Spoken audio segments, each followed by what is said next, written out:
Silver's a critical mineral, and nobody can let silver go too hard too fast. And we're going to get into this. You're going to ask me questions on the COMEX and stuff like that, and we'll get into it, and I'll explain all this in detail. But the world cannot allow silver to reach its true price point just yet. But we are seeing premium differences on the Shanghai and China of about $8, $7, $8 lately from what it's trading at in the COMEX. And in the last 2 years, we saw silver flying back and forth between London and the US as various markets were being tested. I think it was like a testing phase of the world. Hey, we're going to go to London OTC market and see how much silver we can get. Hey, we're going to go over to the US and see how much silver we can get. And I think what you're seeing is a crisis of confidence in the two Western markets that have determined spot price for so long to actually physically deliver on silver. And that's why the premium spikes over in China. And further along as we get in this conversation, we'll talk about things like export restrictions. I know you're going to ask me about, because that's been in the news, but it's silver's time. If you're a silver stacker, a silver investor, a silver mine investor, it is clearly right now silver's time. Silver just launched through $50 because if you've been a silver investor, we've approached or hit $50 twice in history. It was in 1980 when we had that high inflation. The gold market had popped. I think it was over $800 an ounce, and silver got to 50 and stopped. And then, Volcker came in and did the high interest rates from the Fed, the federal funds rate, and things started to settle down a bit as the economy cooled off from a previous easy money era.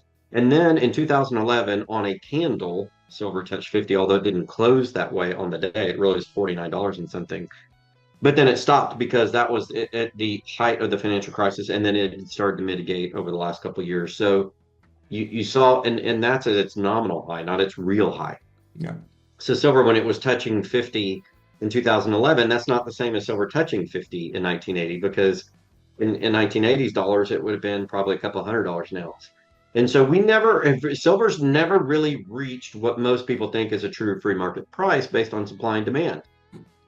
But this past year, silver not only blew through 50, it obliterated it. It destroyed every technical level of resistance that you could think of. And, gold had been doing this since, it had been doing this since 2016, the bottom of the gold market, when we had that nice pop in 2011. Then there was 5 years of gold going from 1900 down to like 1000, 1100. And then it seemed like, is gold ever going to come back again? And it did. And it'd been rising since 2016 steadily. Then you had the pandemic and stuff like that. And gold and silver did well. Silver got limited at $30 here in the US due to some market constraints put on by, the CFTC and the trading markets. Gold quietly led this transition years ago. After bottoming in 2016, it entered a steady structural uptrend, surviving tightening cycles, pandemics, and recession fears. By mid-2024, something historic occurred. Gold decoupled from inflation metrics, interest rates, oil, and even the US dollar. It began functioning as money again, not merely a hedge. Everything was being priced relative to gold, not the other way around. Silver initially lagged, frustrating investors. But that delay was not weakness. It was a setup for the catch-up phase that historically follows every major gold revaluation cycle. And so people have been frustrated. They've been frustrated at the interventions in silver, and that occurred because silver is a critical mineral, and they have been frustrated over several other things.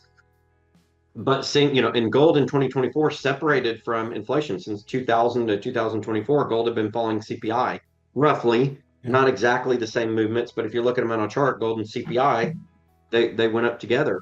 And then in 2024, about mid-2024, July, August, gold separated from the dollar, the DXY, and it separated from inflation. It separated from interest rates. It separated from oil. Gold in mid-2024 became money again to where everything's priced in gold. It's clear on the chart this is what's happened.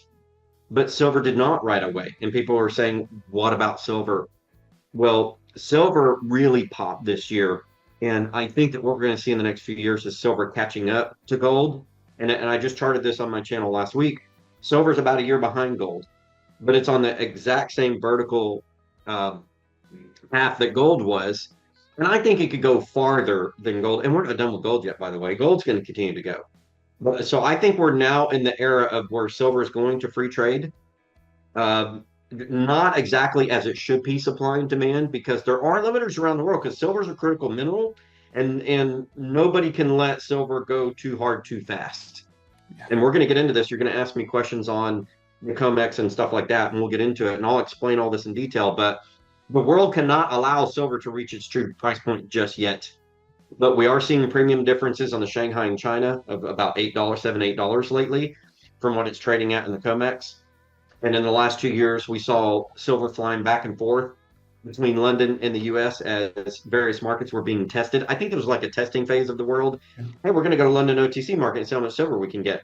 Hey, we're going to go over to the US and see how much silver we can get. And I think what you're seeing is a crisis of confidence in the two Western markets that have determined spot price for so long to actually physically deliver on silver. And that's why the premium spikes over in China. And further along as we get in this conversation, we'll talk about things like export restrictions. I know you're going to ask me about because that's been in the news, but it's silver's time. If you're a silver stacker, a silver investor, a silver mine investor, it is clearly right now silver's time. When silver finally moved, it did not hesitate. It sliced through long-standing resistance levels that had capped prices for decades. Technical ceilings, paper constraints, and sentiment barriers all failed simultaneously. This breakout mirrored gold's earlier trajectory, only steeper. Chart comparisons show silver running roughly 1 year behind gold, but on a sharper vertical path.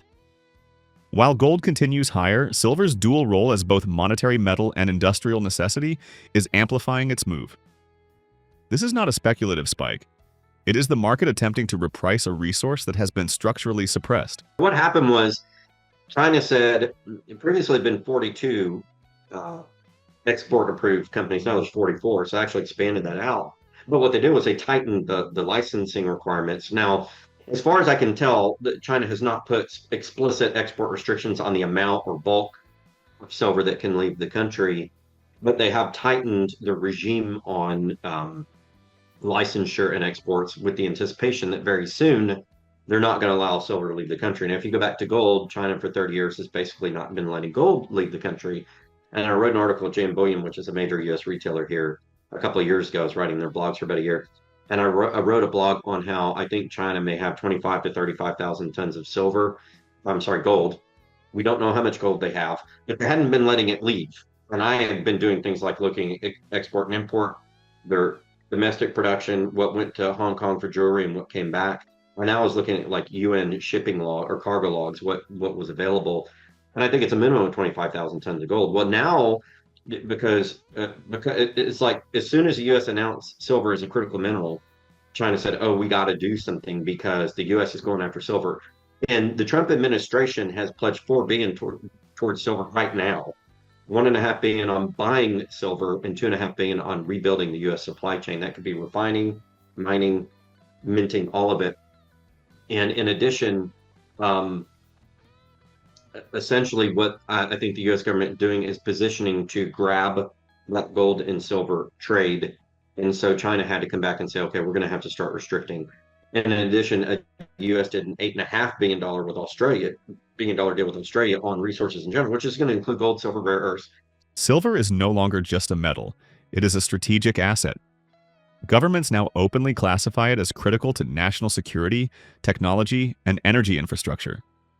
China has tightened export licensing, signaling future restrictions without formally announcing bans. This mirrors its decades-long gold policy, where domestic production rarely leaves the country. At the same time, the United States is investing billions to secure silver supply chains, from mining to refining. These moves are not coincidental. They reflect a global scramble for control over irreplaceable materials.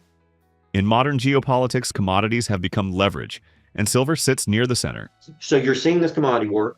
I first talked about it 6 years ago on a Money, Metals, and Mines virtual conference. We're in the commodity wars. You're going to see it, and you're seeing it.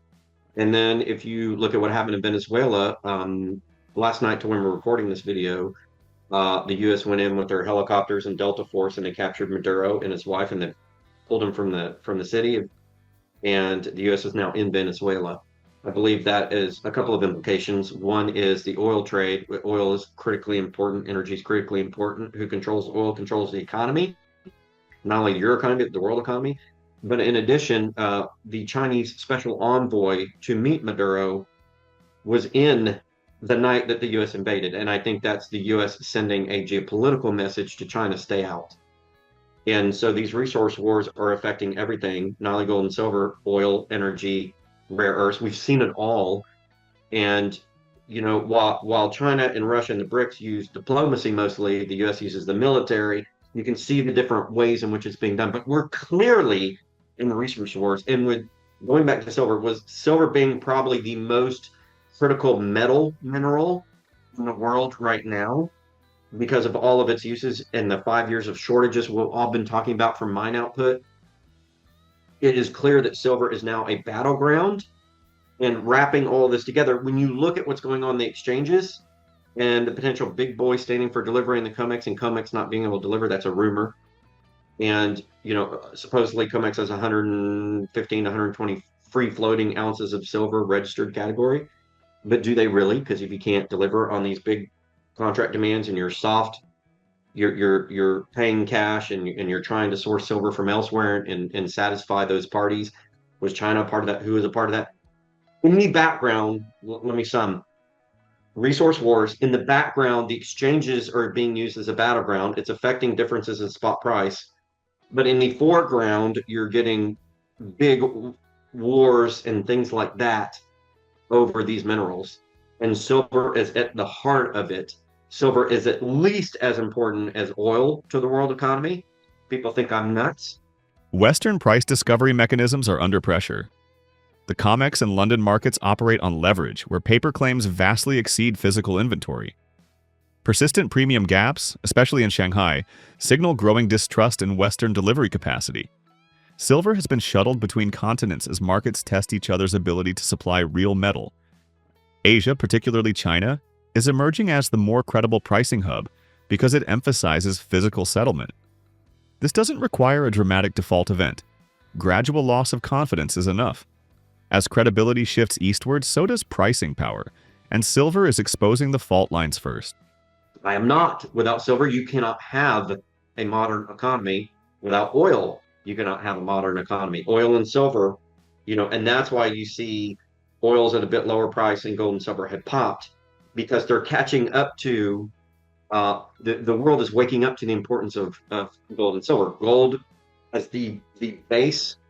With Basel III, the base, most important monetary asset for the central banks and world currency and trade, and also a store of value. Aristotle's components of what is money, store of value, fungibility, all that stuff. Gold's come back to the center of that in the banking system. And silver has a monetary demand, but it is more important to the world as a mineral which allows the world to trade. So you're seeing gold and silver linked monetarily, but you're seeing silver becoming more important, not only to trade, but also to being used in everything we use, much like in oil. So silver's got gold qualities, silver's got oil qualities, if that makes sense. Yeah. And silver's being elevated faster than gold right now, and I expect the gold-silver ratio to come down to where silver's going to go up much higher. And this is the explosion that David Morgan talked about a long time ago, and I've been talking about. Silver has monetary and trade properties or physical product properties that we need to live in this world that are going to elevate silver so much higher. So for those that are invested in silver mining stocks and silver bullion, your returns are much more likely to be higher in silver over the next 5 years than gold for those reasons, because silver has both. It crosses over between an industrial asset and a monetary asset. And that's why all the stuff and all the news has been coming out the last 2 to 3 weeks specifically on what's going on silver in these exchanges, critical minerals, licensure restrictions in China. It's clear that silver is the epicenter of this overall geopolitical commodity war, even more than oil, I would say. I think it's probably even more important than oil at this point. Silver now occupies a rare position. Like gold, it anchors monetary trust. Like oil, it fuels the real economy. Without silver, modern civilization, electronics, energy grids, medical systems cannot function. Mine supply has lagged demand for years, and above-ground inventories are thinning. This convergence explains why the gold-silver ratio is compressing and why silver may outperform gold in the coming years. Investors are not just buying metal, they are buying relevance. In an era of commodity conflict, silver is no longer secondary. It is strategic, essential, and increasingly unavoidable. I think it was about 3 or 4 years ago. I was at Silver Symposium in Coeur d'Alene, Idaho. It was the major silver and gold conference at the time in the United States. We have some in Canada, but in the United States. And I was there, and I posted an article, and I think it was Business Week or Business Insider. I think it's Business Insider, how J.P. Morgan have been tapped by China to help expand their commodities market with a special emphasis on precious metals. And so Shanghai's always been there, and it trades more than just gold and silver. Trades a lot of commodities. China at that point in time, as the rise of the Belt and Road Initiative and the BRICS agreement became more important, and China was financing all this development across the world in its currency in yuan, and as it was separating from the dollar, needed to build out better infrastructure for its commodities trade. And so JP Morgan's been over helping them for a while. And there's been a rumor, it's a rumor, not confirmed, that JP Morgan moved their trading desk over to Singapore from the US. They haven't moved it. They're still in the US markets, but they're probably increasing it. But see, that's 3 to 4 years old news. That was reported back a while back, that the Asia region was becoming more important to the international banks because they saw the rise of China and the BRICS, and they saw the rise of those loans and the need for minerals. And so essentially what it comes down to is Shanghai is now front and center as a major hub of gold and silver. And because it's pricing silver in particular higher, and most people think that's a true price, the credibility is moving from west to east. Now, I don't think it's going to be a hard default of, on March 15th, 2026, I'm just making something up, the COMEX shuts down because they don't have any more silver. I mean, it could. I think it's more going to be because of the way that the U.S. contracts and the London contracts are negotiated, and there's all this soft, these soft rules on actual physical delivery, and it's a Ponzi, and there's more paper, much more paper than there is physical metal. But there's also things like cash settlement in the U.S., and there's also other things in London, like, well, we promise we have it. We have all this ETF,